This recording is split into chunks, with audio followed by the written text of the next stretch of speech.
Hello everyone. आज की इस क्लास में समाजशास्त्र से संबंधित महत्वपूर्ण प्रश्नों को कराया जाएगा, जो कि समाजशास्त्र से संबंधित सभी परीक्षाओं के लिए उपयोगी रहने वाली है ये क्लास। तो आप सभी इस वीडियो को ज्यादा से ज्यादा लोगों के साथ शेयर जरूर कर दीजिए। एक इन्फॉर्मेशन है, समाजशास्त्र से संबंधित सभी परीक्षाओं के लिए यहाँ पर प्रैक्टिस सेट एंड सोशियोलॉजी के नोट्स पीडीएफ फॉर्मेट में प्रोवाइड कराए जा रहे हैं। इससे संबंधित जानकारी के लिए यहाँ पर एक व्हाट्सएप नंबर दिया गया है, जिस पर आप मैसेज करके पूरी जानकारी ले सकते हैं। नंबर है 790-555-3851। समाजशास्त्र के नोट्स की बात की जाए तो ये सभी परीक्षाओं को ध्यान में रखकर नोट्स तैयार किए गए हैं, सभी परीक्षाओं के लिए ये उपयोगी हैं। राजस्थान का असिस्टेंट प्रोफेसर का जीएस का प्रैक्टिस सेट भी आपको यहाँ पर मिल जाएगा, जिसमें टोटल आपको प्रैक्टिस सेट 15 देखने को मिलेंगे।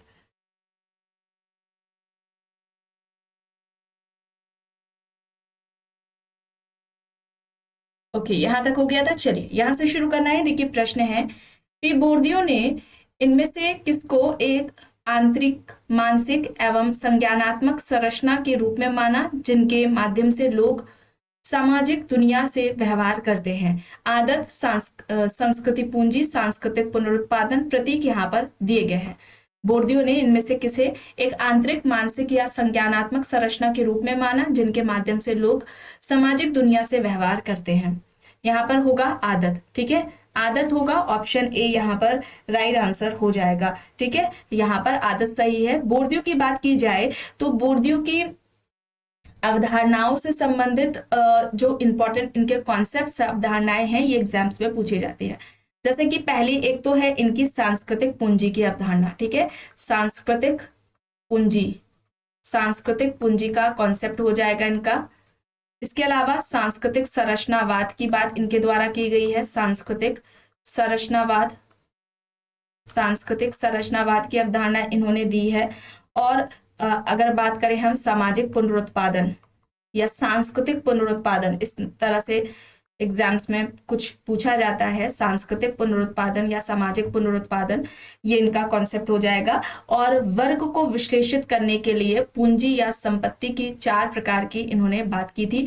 पहले अगर हम बात करें तो जो पहली इनकी पूंजी है, ये पहली जो पूंजी का प्रकार है, ये संपत्ति का है, ये आर्थिक पूंजी या संपत्ति है। इसके अलावा सामाजिक पूंजी हो जाएगी, फिर सांस्कृतिक पूंजी है, और इसके बाद प्रतीकात्मक पूंजी। ठीक है, प्रतीकात्मक पूंजी हो जाएगा। ये 4 प्रकार वर्ग के विश्लेषण के लिए इन्होंने पूंजी के बताए थे। ये इंपॉर्टेंट है, किसके द्वारा बताए गए, इस तरीके से प्रश्न पूछा जाता है। बोर्दियों ने इनमें से किस पूंजी की बात की है या किसकी बात नहीं की है। तो ये सारे कॉन्सेप्ट्स बोर्दियों के हैं, इन्हें आप याद रखेंगे, एग्जाम्स में ये पूछे जाते हैं। चलिए अब यहाँ पर देखिए प्रश्न है, निम्न में से कौन पैराडाइम शिफ्ट की अवधारणा से जुड़ा है, संबंधित है। Paul Feyerabend, Thomas Kuhn, Lakatos, Max Weber, यहाँ पर ऑप्शंस दिए गए हैं। पैराडाइम शिफ्ट की बात किसके द्वारा की गई है, तो किसने बात की थी पैराडाइम शिफ्ट की, थॉमस कोहेन ने की थी। ऑप्शन बी यहाँ पर राइट आंसर हो जाएगा। प्रश्न है अब यहाँ पर रिसर्च से रिलेटेड बुक्स दी गई हैं, देखकर बताइए सही क्या है।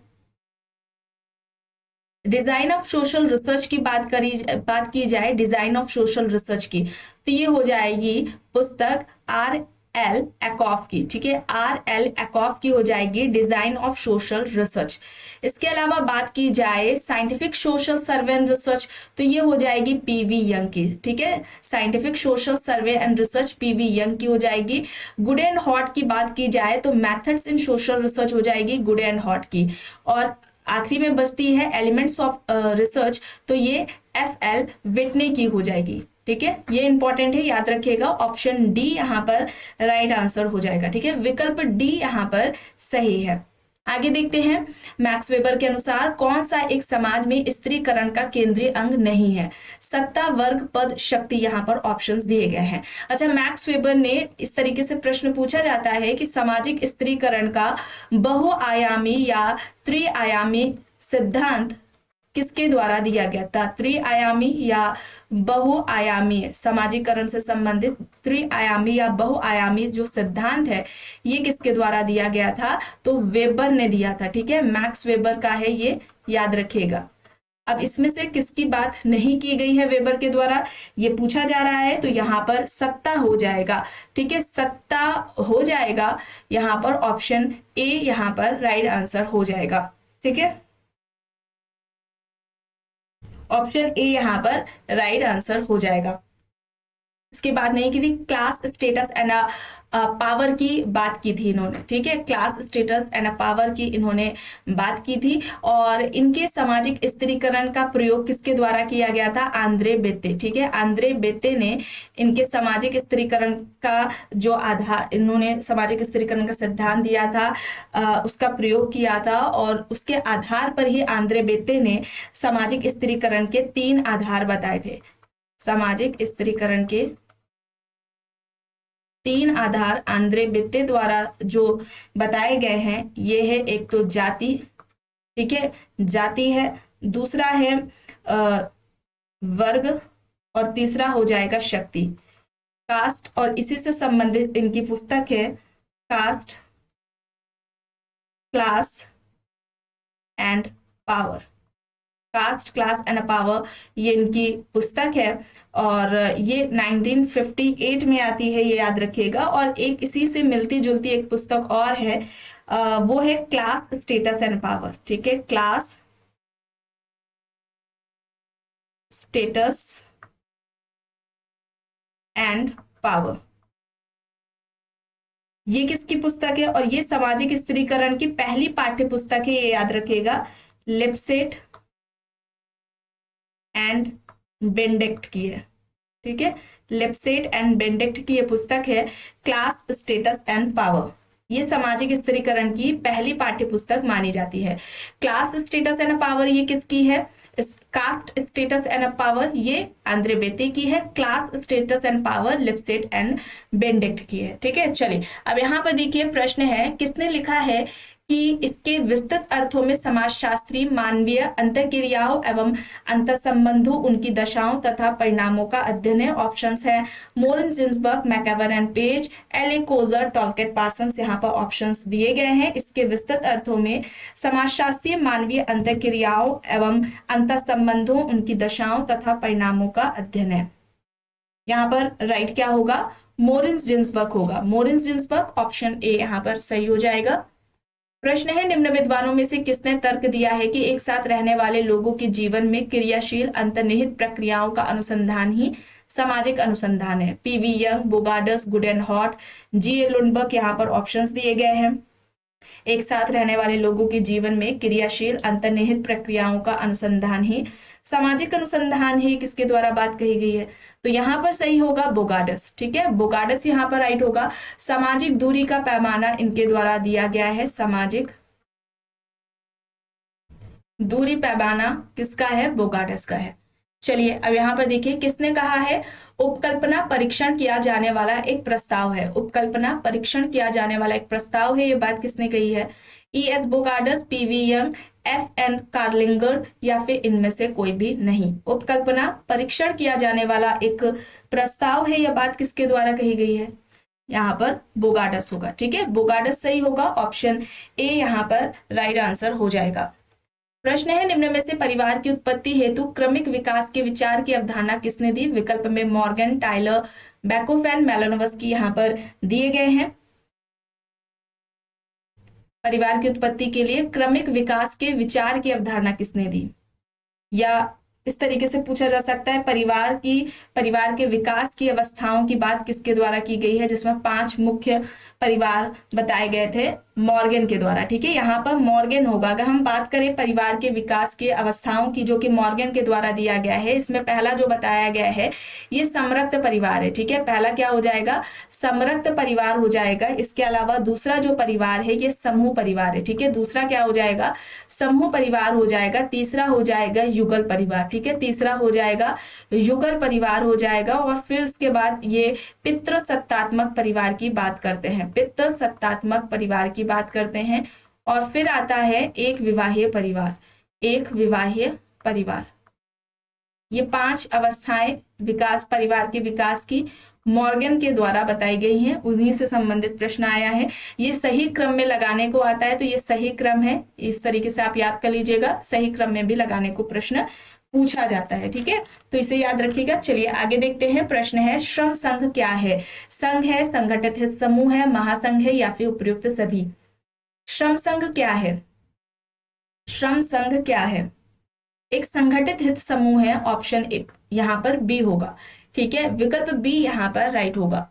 प्रश्न है मिलान करना है। मॉडल्स यहाँ पर दिए गए हैं। विकास का सर्वोदय है, विकास का सामाजिक क्षमता का है, विकास का मिश्रित मॉडल है, विकास का स्वदेशी मॉडल यहाँ पर दिया गया है। सही क्या होगा यहाँ पर? विकास का स्वदेशी मॉडल की बात की जाए तो ये महात्मा गांधी के द्वारा दिया गया। विकास का मिश्रित मॉडल जवाहरलाल नेहरू के द्वारा दिया गया है। विकास का सामाजिक क्षमता का मॉडल अमर्त्य सेन का हो जाएगा। और विकास का सर्वोदय मॉडल विनोबा भावे के द्वारा दिया गया है। यहाँ पर ऑप्शन ए हो जाएगा। ठीक है, विकल्प ए यहाँ पर राइट आंसर है। प्रश्न है ग्रामीण समाज के अध्ययन में गुट शब्द का उपयोग सबसे पहले किसने किया? सर्वप्रथम ग्रामीण समाज के अध्ययन में गुट शब्द का उपयोग सबसे पहले किसने किया? Oscar Lewis, S C Dube, Raymond Firth, या फिर इनमें से कोई भी नहीं। ग्रामीण समाज के अध्ययन में गुट शब्द का उपयोग सबसे पहले किसने किया था? तो सबसे पहले किसने किया था? ऑस्कर लेविस ने किया था। याद रखिएगा, ऑप्शन ए यहाँ पर राइट आंसर है। और गुट समाज की अवधारणा, देखिए यहाँ पर केवल गुट शब्द का पूछा जा रहा है, गुट समाज की अवधारणा भी पूछी जाए तो याद रखिएगा ये जो अवधारणा है ये भी इनके द्वारा ही दी गई है। ठीक है, गुट समाज की अवधारणा भी ऑस्कर लेविस के द्वारा दी गई है। और इन्होंने कहाँ पर अध्ययन करके गुट समाज का कॉन्सेप्ट दिया था? तो जो रामपुर है गांव, ठीक है, यूपी का, वहां पर अध्ययन करके इन्होंने ये अवधारणा दी थी। और गुट का जो उन्होंने मूल आधार बताया था, ठीक है, गुट का मूल आधार किसे बताया था? मूल आधार क्या है बताया था? नातेदारी संधि को बताया था। इस तरीके से पूछा जा सकता है। ऑस्कर लेविस ने गुट का आधार किसे बताया है? तो नातेदारी संधि को बताया था। और इसमें क्या होता है, लोग आपस में सहयोग और सहायता, आपस में सहायता और सहयोग के लिए ही ये जो गुटों का निर्माण है या गुट समाज का जो निर्माण है वो आपसी सहायता सहयोग के लिए ही किया जाता है। चाहे वो दाह संस्कार की प्रक्रिया हो या वैवाहिक समारोह हो या कोई भी हो, उसमें ही लोग आपस में क्या करते हैं? एक दूसरे की मदद करते हैं, सहायता करते हैं। इसी के लिए इस गुट का निर्माण या गुट समाज का निर्माण किया जाता है। मूल आधार नातेदारी संधि है। ठीक है, तो यहाँ पर ऑप्शन ऑस्कर लेविस, विकल्प ए यहाँ पर सही होगा। अब यहाँ पर देखिए सही क्या है? गांव से संबंधित सारी पुस्तकें यहाँ पर दी गई हैं। विलेज इंडिया है, इंडियन विलेज है, राजस्थान विलेज है, द रिमेम्बर्ड विलेज है। सही यहाँ पर क्या होगा? विलेज इंडिया की बात की जाए तो विलेज इंडिया किसकी है? मैकम मेरिट की है। ठीक है, विलेज इंडिया किसकी है? मैकम मेरिट की है। इंडियन विलेज किसकी है? इंडियन विलेज हो जाएगी एस सी दुबे, श्यामाचरण दुबे की हो जाएगी। राजस्थान विलेज हो जाएगी ब्रजराज चौहान की, बी आर चौहान हो जाएगी।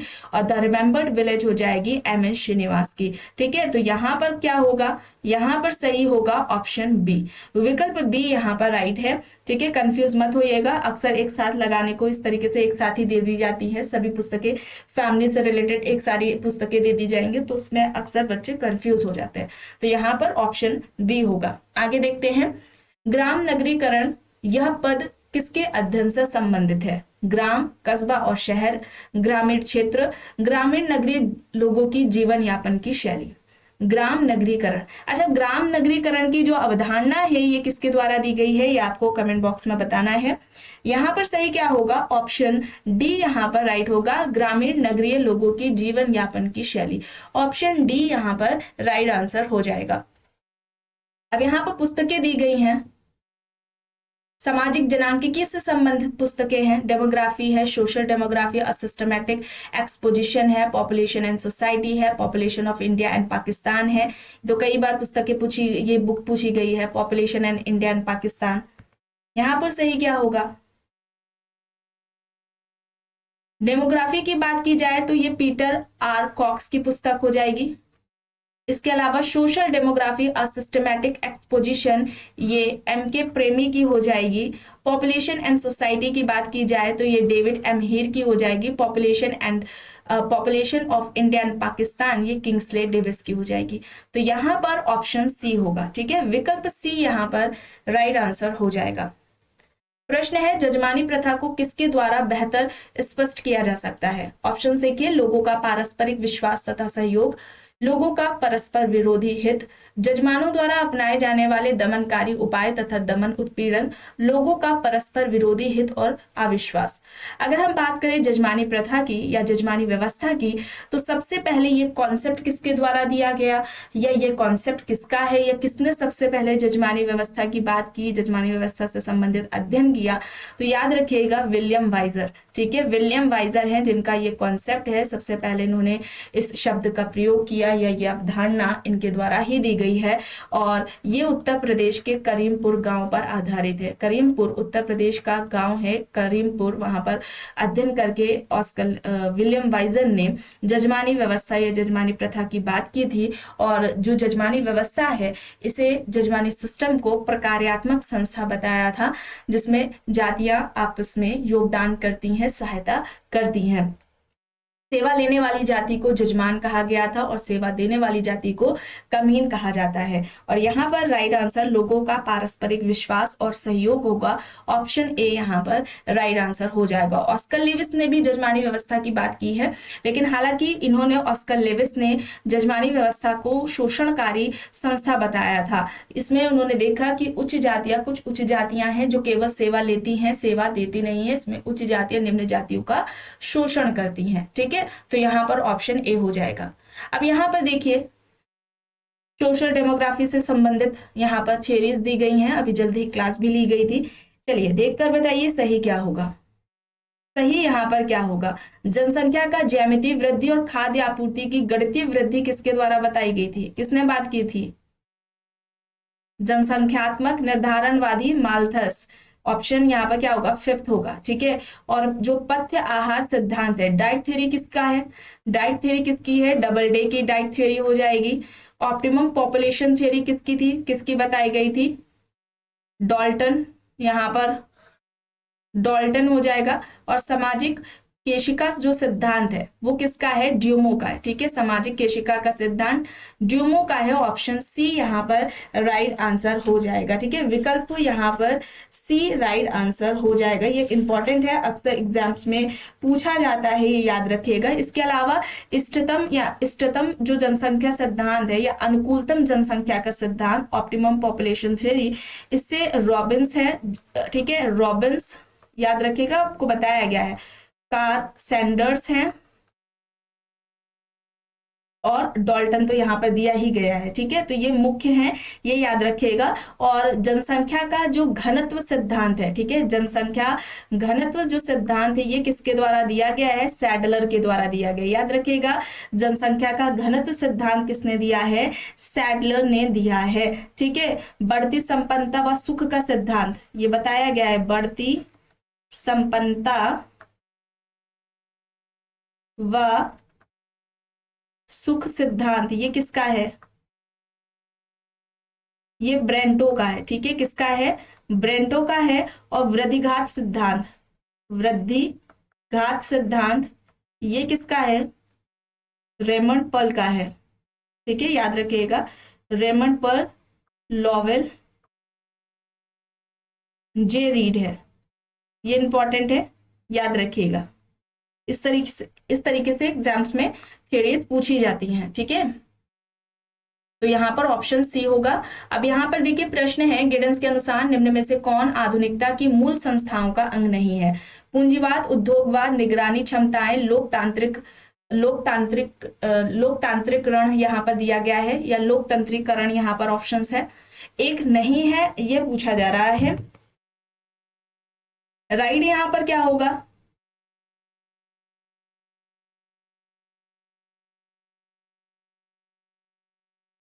आधुनिकता मॉडर्निटी से रिलेटेड या आधुनिक समाज से संबंधित इनके स्टेटमेंट आते हैं। आधुनिक समाज भगौड़ा समाज है, ये किसके द्वारा कहा गया है? गिडेंस होगा। ठीक है, गिडेंस ने आधुनिक समाज को भगोड़ा समाज कहा था। आधुनिक समाज, आधुनिक समाज,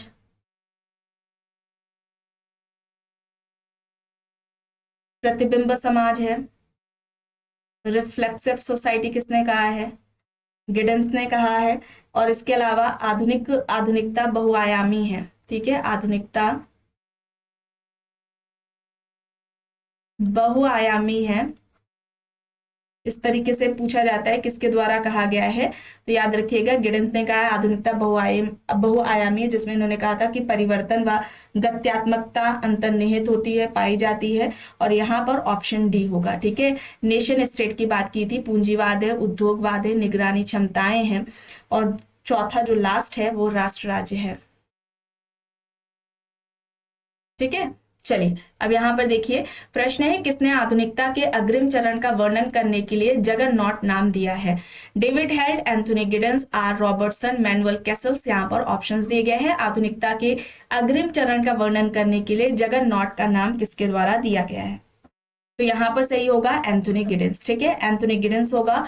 ऑप्शन बी यहाँ पर राइट आंसर हो जाएगा। संरचनाकरण, ठीक है, संरचनावाद का कॉन्सेप्ट इनका था ना, संरचनाकरण का था। ठीक है, संरचनाकरण का जो कॉन्सेप्ट है वो एंथोनी गिडेंस के द्वारा दिया गया था। चलिए अब यहाँ पर देखिए समाजीकरण की पार्सन्स की धारणा में कौन सा सही है? चार यहाँ पर है। पहला है समाजीकरण की प्रक्रिया में व्यवस्था के मानकों व मूल्यों का अभियांत्रिकरण होता है और वे कर्ताओं के अंतःकरण का भाग बन जाते हैं। दूसरा है समाजीकरण एक संरक्षण की प्रक्रिया है जिसमें आवश्यकता चित्तवृत्ति बच्चों को सामाजिक व्यवस्था से बांध कर रखती है। तीसरा है पार्सन्स समाजीकरण को एक जीवन पर्यंत अनुभव के रूप में देखते हैं। और चौथा है समाजीकरण की प्रक्रिया में रचनाशीलता के लिए अत्यल्प अथवा कोई भी गुंजाइश नहीं है। सोशलाइजेशन ये इंपॉर्टेंट है टॉपिक, कॉन्सेप्ट, इस पर क्लासेस हो चुकी हैं। जितने भी क्लासेस टॉपिक से रिलेटेड हुई हैं सभी का फोल्डर बना दिया गया है जो कि आपको चैनल के प्लेलिस्ट में मिल जाएगा।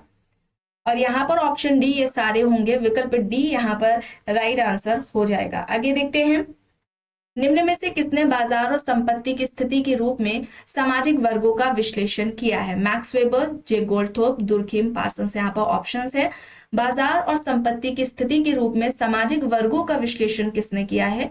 तो यहाँ पर राइट आंसर होगा मैक्स वेबर। ठीक है, मैक्स वेबर होगा। ऑप्शन ए यहाँ पर राइट आंसर हो जाएगा। एंड गोल्डथोर्प की बात की जाए तो इन्होंने बुर्जुआकरण की अवधारणा दी थी, ये आपको बताया गया है।